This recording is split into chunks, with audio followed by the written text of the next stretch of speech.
नमस्कार, आदाब, सत श्री अकाल मित्रों। स्वागत है आप सभी का समाधान कार्यक्रम में।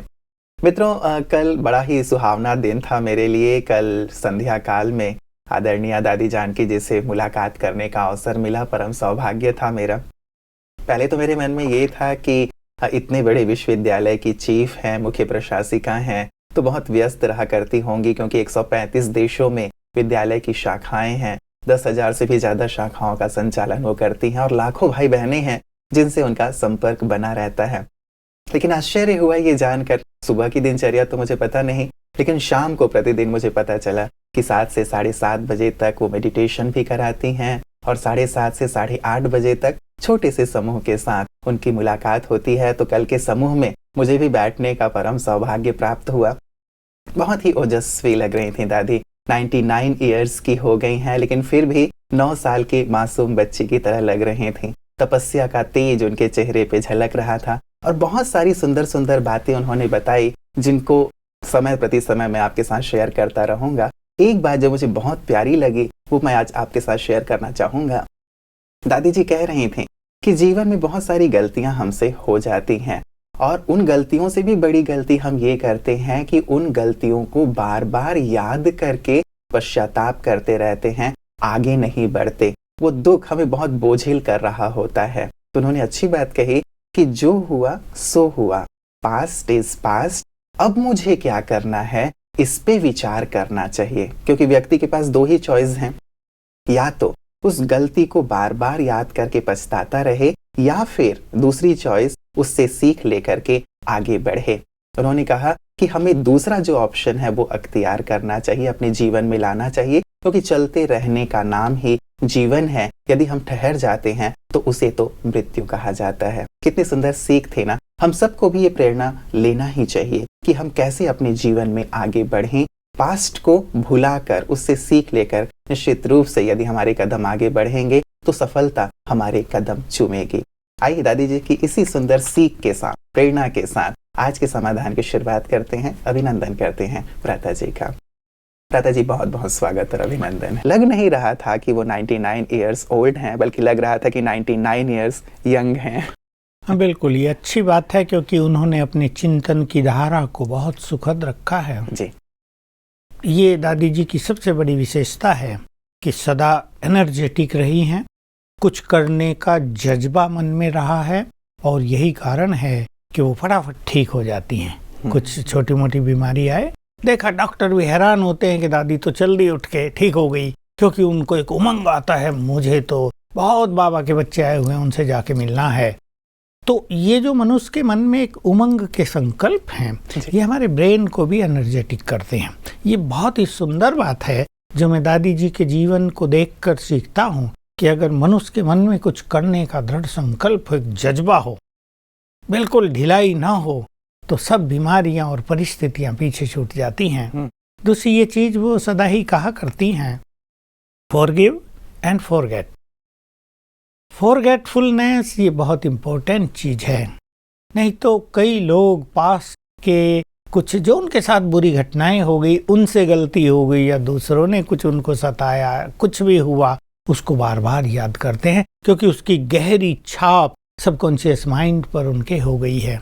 वो उनको बड़ा पीड़ित करता है। वर्तमान में चाहे कुछ भी हो रहा, मान लो बहुत सुंदर पिकनिक का प्रोग्राम चल रहा है, खाने पीने के साधन रखे हैं, लोग आए हुए हैं, फ्रेंड्स और रिलेटिव्स, और एकदम आनंद का माहौल है, लेकिन वो जो पास्ट की छाया है उनके चेहरे से साफ दिखाई देती है। भूलना ये भी एक, इसको मैं कहूँ कला, या मैं कहूँ ये भी एक पावरफुल स्टेट की बात है, स्टेट ऑफ माइंड। और दूसरों को क्षमा करना ये न केवल महानता है, लेकिन ये बहुत शक्तिशाली आत्मा का एक चिन्ह भी है। तो यदि मनुष्य अपने जीवन में फॉरगेट एंड फॉरगिव इन 2 चीजों को अपना लेता है तो जीवन की यात्रा सचमुच बहुत सुखद हो जाती है, और हर व्यक्ति को इस पे ध्यान देना चाहिए। जी जी जी, ये जीवन का एक सुंदर मंत्र हो सकता है और जीवन में आगे बढ़ने में बहुत काम की चीज होती है। लेकिन कई बार जी, इससे पहले कि मेल की ओर आए, ये पास्ट लोगों से छूटता नहीं है, क्योंकि एक सर्वे मैंने देखा था कहीं, उसमें ये बात आई थी कि व्यक्ति 80% अपने पास्ट में ही रहता है, 15% अपने फ्यूचर में और केवल 5% ही अपने प्रेजेंट में रहता है। तो इतना बड़ा लंबा चौड़ा भाग 80% उसका प्रेजेंट भी उसमें जा रहा होता है, और शायद बहुत सारी जो घटनाएं घटी हैं, बुरी घटनाएं ज्यादातर, उन्हीं के चिंतन में वो रहता है। निकले कैसे, बहुत महत्वपूर्ण प्रश्न नहीं, है। दोनों ही महत्वपूर्ण हैं। देखिए, अगर मनुष्य 100% प्रेजेंट में रहने लगे जी। तो कितनी बड़ी चीज हो। 10-5% रहना और 100% रहना, 10 गुनी एफिशिएंसी मनुष्य की बढ़ सकती है। उसके चेहरे पे चमक आ जाए, उसकी भविष्य की सफलताएं इससे प्रभावित होने लगे। अन्यथा क्या हो रहा है, पास्ट का बुरा इफेक्ट और भविष्य का चिंतन करना तो सुंदर बात है, लेकिन भविष्य की चिंता, ये उसकी एनर्जी को जैसे खाए जाते हैं, और इससे भविष्य में उसे वो नहीं मिल पाता जो उसे मिलना चाहिए। इसलिए मैं देखिए माताओं को बहुत ये बात सिखाता हूँ। माताओं को अपने बच्चों की चिंता होती है, होती तो है, नेचुरल है चीज, लेकिन अगर अधिक चिंता माँ बच्चों की करती है या पोतरों की करती है तो उससे बैड एनर्जी उनको जाती है, निगेटिव एनर्जी जाती है, जो उनको कहीं ना कहीं डाउन करती है। अगर माँ से बहुत सुंदर फीलिंग्स, बहुत सुंदर वाइब्रेशंस बच्चों को जाने लगे तो बच्चों में एक बहुत सुंदर वंडरफुल चेंज हम देख सकते हैं। इसलिए मनुष्य को ये सोचना चाहिए कि इस पास्ट को भी हमें पास्ट कर देना है, और फ्यूचर हमारे वर्तमान पे डिपेंड है। वर्तमान श्रेष्ठ तो फ्यूचर ब्राइट। इसलिए भविष्य की चिंता नहीं, चिंता लोगों को होती है। आजकल चिंता करने की आदत युवकों में, स्टूडेंट्स में भी, छोटे बच्चे भी चिंता करते हैं एग्जाम के समय। चिंता करना एक जैसे संस्कार हो गया है। चिंता नहीं, चिंतन अवश्य करें, मुझे अपने भविष्य को सुंदर कैसे बनाना है। मान लो एक स्टूडेंट 10वीं क्लास का एग्जाम ही दे रहा है और भाई वो थोड़ा वीक है, उसके 45% ही आते हैं, अब उसको डर लग रहा कहीं फेल ना हो जाऊं, लेकिन वो तैयारी करे, कॉन्फिडेंस रखे, नहीं मेरे 55 आएंगे इस बार, तो जरूर उसको सफलता होगी। पास को भूलने की बात बहुत इम्पोर्टेंट है। ये सत्य है कि मनुष्य का बहुत समय और मनुष्य के वर्तमान स्टेट ऑफ माइंड पे पास्ट का इफेक्ट बहुत गहराई से देखा जा सकता है। क्या सोच रहा है मनुष्य, यदि वो ध्यान से देखे तो अनेक चिंतन पास्ट से जुड़े हुए चल रहे हैं। पास्ट की जो गहरी छाप मनुष्य के मन पर पड़ गई है, उसको निकालना है। तो मेरे पास इसके अनुभव युक्त सहज तरीके हैं। बाबा के महावाक्यों से हमने जाना था कि श्रेष्ठ स्मृतियों से पास्ट की स्मृतियां नष्ट हो जाती हैं। वैसे भी हम अपने लैपटॉप में नई चीज़ें भरते रहें, पुरानियों को डिलीट करते रहें, यही तरीका है स्पेस बचाने का। तो हम नई स्मृतियों को अपने अंदर जागृत करें। और मैं सहज रूप से कहूँगा, मैं मास्टर सर्वशक्तिवान हूँ, मैं एक महान आत्मा हूँ, मैं विजयी रतन हूँ। ये 3 चीज़ें जो हमारे 3 स्वमान हैं, इनकी बहुत अच्छी प्रैक्टिस हम करते रहें। तो इस प्रैक्टिस से एक तो हमारी इनर फीलिंग्स बहुत पॉजिटिव होगी, पावरफुल होगी, और पास्ट समाप्त होता जाएगा। थोड़ा लंबा समय मेहनत करनी पड़ेगी, 1-2 दिन में ये हो जाएगा ऐसा नहीं, इसमें 6 मास भी लग सकते हैं, लेकिन उससे निकलने का अनुभव पहले दिन भी हो सकता है। बहुत अच्छे अनुभव लोगों को मास्टर सर्वशक्तिवान के हो रहे हैं, हमारे पास अनुभव आते रहते हैं, और सचमुच बहुत सुखद फीलिंग होती है जब ये पता चलता है कि बिल्कुल impossible case, hopeless case has become hopeful. सुना देना चाहता हूँ अपने दर्शकों को। आज का किचन में ही हमारे पास एक युवक आया, उसको लाया गया।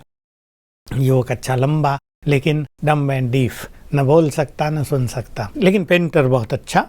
कुछ समय से उसने मास्टर सर्वशक्तिवान की प्रैक्टिस करके अपने ब्रेन को एनर्जी दी और एक विजन बनाया कि मैं बोल रहा हूँ बहुत अच्छी तरह। तो आज मुझे उसके साथी ने कहा, देखो ये इसने बोलना शुरू कर दिया है। मैंने कहा बोलो ओम शांति, तो बोला ओम शांति, ऐसे थोड़ा सा धीमे, फिर निकल गई आवाज़। मुझे होप हुई कि ये सचमुच इसकी आवाज़ तो खुल जाएगी। मैंने उसको और 1-2 चीज़ सिखाई। एक ऐसे ही कल बहरे का समाचार मिला कि बहरे को सुनना प्रारंभ हो गया है, तो मुझे याद आया कि सचमुच प्रभु की लीला में जो गायन है कि गूंगे बोलने लगे, बहरे सुनने लगे, ये ईश्वरीय शक्तियों के द्वारा होता हुआ नजर आ रहा है। तो ये जो हमारे स्वमान हैं, ये सचमुच मिरेकुलस पावर रखते हैं। अगर 5 पॉइंट स्वमान के लेकर कोई उनका लगातार अभ्यास करे, मानो उनकी फीलिंग में रहे, बात केवल उन्हें रटने की नहीं है, उसकी गुड फीलिंग में रहे, मैं ये हूँ, तो बहुत कुछ अंदर होता है।